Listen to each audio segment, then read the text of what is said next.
Hey, hello leaders. This is Paul Grau Jr. and welcome to Run to Your Leadership Challenges. So today, I'm going to give you 5 simple rules to help make your meetings great. Now, we've all sat through meetings upon meetings upon meetings. And you know what? Quite frankly, my opinion is we have too many damn meetings. We got to cut the meetings out. Just have meetings that are essential. And that's one of the rules. But there's 4 more. I think you're going to like it. It comes from the vault, and this was originally Season 1, Episode 96. And it's as relevant today as it was back then. So here we go. How often have you sat through an awful meeting? I mean, you know exactly what I'm talking about, right? So let me ask you, are the meetings you are holding awful? What would your team members say? Would they say they're awful? Well, today we're going to talk about how you can turn those awful meetings into great meetings. Let's talk about today's challenge of awful meetings and how you can make them great.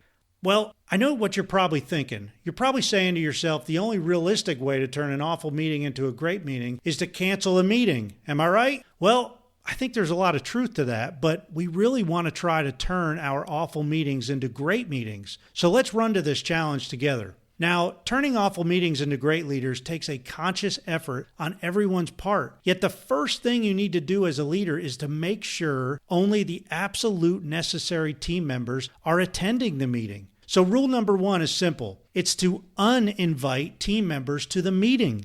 That's right. If they are not absolutely needed at the meeting, don't make them come and sit through all the babble that's going on. Of course, if they really enjoy sitting and listening to all that, have them come. Let's see, what's next? Well, if you really want a great meeting, you need to prepare your people ahead of time with some type of agenda. Don't simply show up to talk, of course, unless you are having some type of meeting to get to know each other. But even in that case, let everyone know ahead of time to prepare themselves for what's coming. So, rule number 2 is to be sure to equip your meeting attendees with information about the meeting. Develop some kind of agenda, even if it's some kind of short text group message to the group. Make sure they come prepared knowing what you're going to talk about. Set them up for success. Prepare them for the meeting. So, after you have minimized the attendees who are attending and equipped them with an agenda of some kind, you'll want to prepare yourself for the meeting. Don't ever go into a meeting that you may be leading unprepared.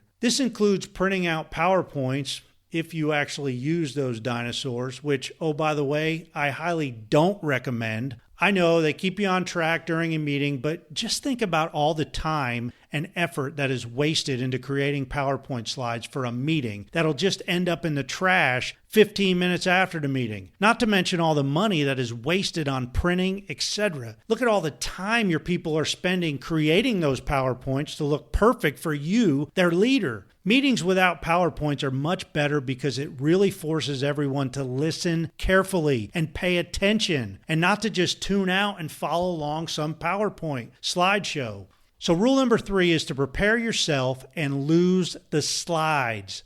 Take notes and have real discussions. Ask real questions. What a concept for a meeting, huh? All right, another thing you could do to turn your awful meetings into great meetings is to let other people run meetings. Utilize your meeting times to grow your people into better leaders, to allow them to be in the spotlight, to allow them to take charge, all while you sit back and guide and mentor them and take it all in while asking lots of open-ended questions. You know, the kind of questions that is not a yes-no question, the type of question that actually makes them answer in a sentence or two. So rule number 4 is to step aside and let your people run the meetings while you clarify questions. Now, of course, if they're running the meetings, they're going to want to do steps 1, 2, and 3 as well. So prep your people. Start giving them the reins. Finally, the last thing I would recommend, and this is probably the most important thing, you need to ask yourself if the meeting is really necessary. And if it's not, cancel the meeting. Ask yourself what you can do instead of having a meeting. Take advantage of technology. We're in the most tech-savvy world ever. Are you taking advantage of that? Can you do something in lieu of having a meeting? Video calls, conference calls, text group. Think outside the box. If the meeting's not necessary, don't waste your people's time.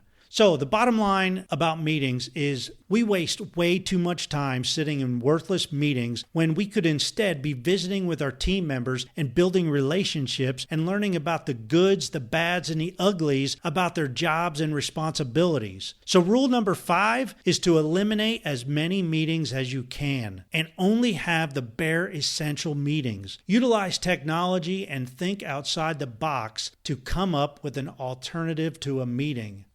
Well, I hope you got something out of today's episode, and be sure to let me know how you make your meetings great. Feel free to always contact me directly at Paul Grau, that's PaulGrau, at currentleadershipcoaching.com. Thanks for listening, and until tomorrow, run to your challenges.